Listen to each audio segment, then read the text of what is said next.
Traffic officials out in full force and Waterkloof 4 lawyers threaten to go to court if their clients are not released.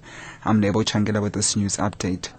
Traffic officials are out in full force as many travelers are expected to head to their on-holiday destinations this long weekend.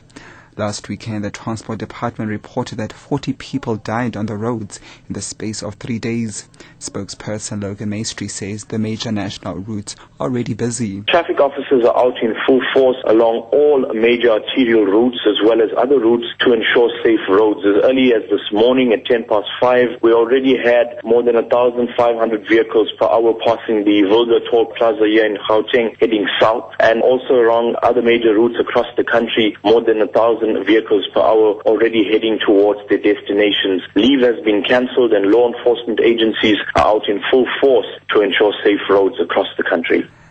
The lawyer for two of the Waterkloof 4 has threatened to go to the North Gauteng High Court in Pretoria if their clients are not released by 10 o'clock this morning. The Correctional Services Department says it's yet to decide whether to appeal the release of Gert van Schalkwyk and Arena Tate. It says it's still scrutinizing the judgment ordering their release. However, a lawyer for the two men, Jenny Brewers, says they will not wait for the department. She has written to the Area Commissioner for Correctional Services threatening to take legal action. A Pretoria magistrate ruled yesterday that the sentences of Van Schalkwyk and Tate should be converted to community service. The two were sentenced to 12 years in jail in 2008 after killing a homeless man in Pretoria in 2001. The department's Chief Deputy Commissioner, Zakaria Modisa, says the matter is complicated. Every time you release a person who has been convicted with others, then whenever you consider the release of those people, you also have to consider then the other two or the other ones that are not part of any process, be it parole, be it court application, be it appeal. South Africans are celebrating National Reconciliation Day.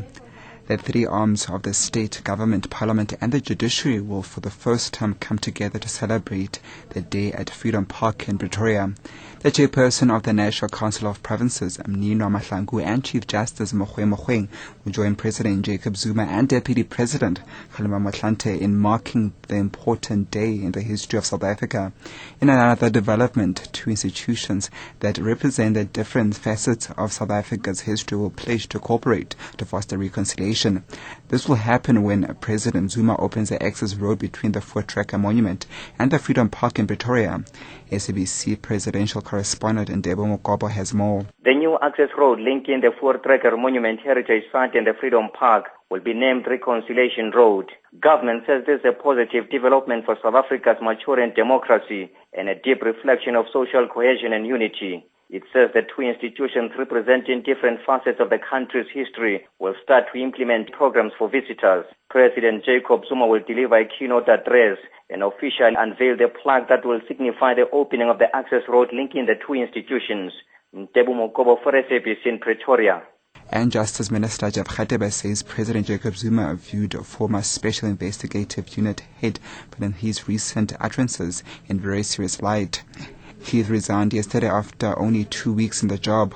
Radebe says the former judge tendered his resignation after investigation into comments he made about former President Thabo Mbeki to a newspaper.